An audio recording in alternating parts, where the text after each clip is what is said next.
Hey, how's it going everyone? THICCENING here, and today we're going to be taking a look at the high-grade Nightingale, the thickest kit to come out in 2021. Getting to it in 2022, reviewing it, but I think that's okay.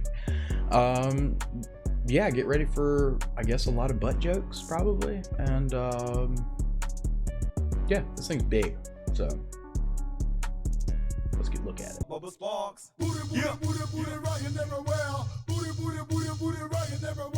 Seeing is believing. Alright, so first things first, if you are unfamiliar with the Nightingale and what it's from, it's pretty much just the manga version of Charge Counterattack, what Char pilots. So in the original Charge Counterattack movie, he pilots the Suzabi. In the manga version, he pilots the Nightingale. Kind of like the new Gundam versus the Hainu. Hainu was in the same manga as the Nightingale, and I haven't read it. I want to. I love the mobile suit design, obviously. That's why I bought it. And I got the Hainu as well. That's coming soon, so don't forget to go over to Twitch and follow me there. Twitch.tv/ThickGumpla. So first things first, some obvious points about this kit is its general size. Displaying it, I have limited display space, so it's big enough to make you sweat a little when it comes to deciding where to put it exactly on your shelf, which I don't have a problem. I'll make room for it. That'll be really, really easy to do.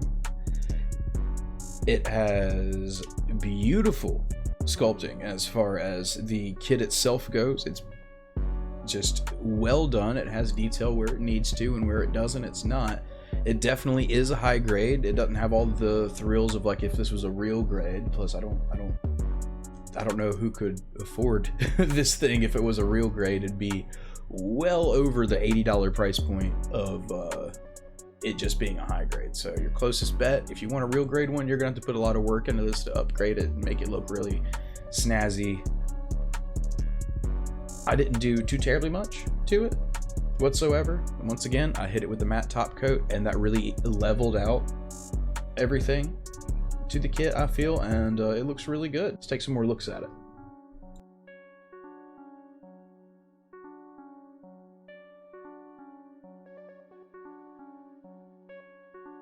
Alright, so here it is, and I guess we'll start kind of from the head down. I'll throw some pictures up for you. Its neck articulation isn't that good. It's, you know, it's bulky, but it does have this like kind of really good forward position, I guess. The cockpit is in the head, and it does open so you can see it. I do think it's really interesting how tiny the little ball is. I'm assuming that's what the cockpit is supposed to be inside of the head, but the sheer size of this thing makes it look really tiny. Versus, like, say, the Char's Counterattack movie when New Gundam grabs Char's cockpit and it looks like he's got a blitzball or something. Something else, these huge wings on the side, I don't have any problem with them falling over because it's got a pretty beefy connection in there. They can go up and down. On each wing is 5 fin funnels with probably some of the nicest separation as far as the thrusters go in the wings. I love how each thruster has a yellow part inserted, and if this was probably about 5 years ago, I don't think we would have got that. The body is more long than it is tall, which is something you don't see in many mobile suits. 3 big fuel tanks on the back, and just because this thing needs a lot of go juice, and if you flip up its back skirt, there's 2 even bigger fuel tanks on this bad boy with even more well color separated thrusters on the back. On the back, the 2 biggest thrusters, There are stickers on the top of the inside of the thrusters. They're not very noticeable, kind of a pain in the butt to put on, but they do a good job in correcting the color, which is what they're there to do. Let's see here. Moving on down to the arms, not nearly as much articulation as you would think, it being a newer kit, but it's got some serious equipment to hold up. So it's going to take a lot for it to hold it up, especially this big giant one color gun. That's my only beef I really have with it, is just one color. It is pretty much a big sandwich, but it does look good. I might go back and just detail paint this thing later after I get done with the high noob, just to make it match or something. Who knows? I might even just repaint this whole kit. I don't know. It's front skirt. Just look at it. What's the first thing that comes to your mind? Moving on. Underneath its front skirts, it has arms, and in those arms are its beam sabers, and it's the perfect place to hold the beam saber because he doesn't even have to grab it. They're already in arms, so they just kind of fly out, and I think it's pretty badass. The shield on this thing is the size of the Suzabi Verka, just to give you any indication of how big this is. And that's just mainly from pictures. I don't own the Suzabi Verka yet. I want it. I will build it one day. As of right now, just not in the cards. But moving on down to its feet, it has giant. They're kind of reminiscent of bird feet to me. This being called the Nightingale, that is, I guess, correct. You know, it wouldn't be bad in assuming it, but its toes have limited articulation. You know, it's going to be mainly flat on the ground. You do have to have two stands in order to get this thing in the air, so I feel like most people are probably just going to have this sitting and not really going to get to flex exactly how mediocre the knee joints are in this. They're not bad. They'll hold it up, and you can get a little bit of separation out of them, but it's another master grade Faz from 2001 I built, the first one. Have a review on that. Definitely go check it out. It's kind of like that in the sense that it is a brick, but it does look really good. It looks cool, and it stays looking nice on my shelf. That's probably going to be what this is relegated to. I don't really play with that many kits unless they're really posable and stuff, and I'm confident I'm not going to tear anything up. From the aspect of someone that's been building kits for a while, there are a couple things that bother me a little bit. One of them being the top of the arms. Like the bicep of the Nightingale. The joints, for me, on my model kit anyway, I have not glued them, and they do like to separate a little bit, and that separation is enough for the arm to come out of place, mainly with the gun arm. That, and the arm naturally has like kind of this curve to it, so when you're trying to pose it, you don't have that much range of motion to it, so you got like 2 or 3 cool positions to put the gun in.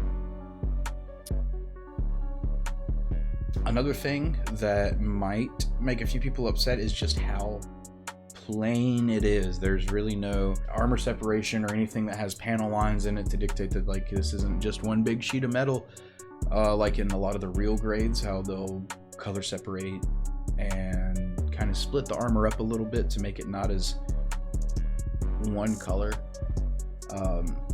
Would have been nice to see something like that, but with the price point of this kit coming in already pretty steep, I think it would have cost a lot more if they would have done that. You're not going to get really, if any, waist articulation out of this thing. It's not going to be looking completely badass, but just the sheer size of intimidation of this kit next to other kits is where the wow factor from this comes from, and I think that's what it really leans into and does a really good job. Another thing that might bother some people is the uncolor accurate beam sabers that are in the wrist. If you remember in the Suzabi, the beam sabers can come directly out of the wrist, kind of like Spider-Man's web. On this one, it's not color separated and it's just attached to the inner frame. But you do have a pretty cool gimmick on the front skirts that allows it to still be able to hold all of its beam sabers at once. So kind of forgiven there. It does come with the tomahawk that the Suzabi does. So it has really, if you have any version of the Suzabi, you know exactly what it is. There's no places on this model for you to put the weapons as far as storage goes. You figured there might be, like maybe have like a little clip on the butt to maybe put the gun. The fin funnels are very, very plain on the back. So say you want to make a diorama with this kit and you want to have the fin funnels deployed in any certain way. First off, you're gonna have to get a connector to put in the back of this. Second off, if you want it to look good from the back, you're probably gonna have to fill that in a little bit with putty. Not too big of an issue. Don't know if I'm gonna go that far with this thing because I like my kits to look, I don't know, I just don't paint that many kits. But the ones I do paint, I put my whole self into them as far as creativity. I've come up with some pretty cool stuff. Like my favorite one so far has got to be the Dale Earnhardt Gelgoog. But anyway, I'm getting off topic here.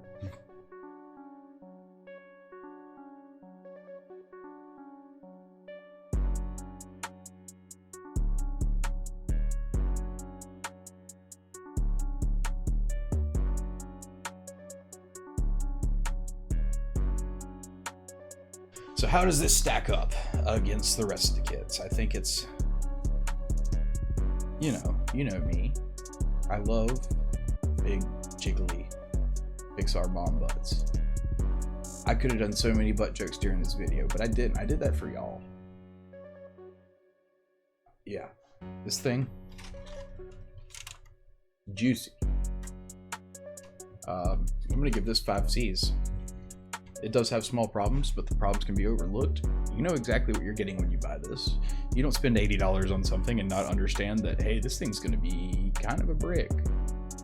So that being said, this thing kind of gets everything right, and there's nothing that's wrong with this kit that can't be fixed with a little bit of elbow grease or, you know, glue.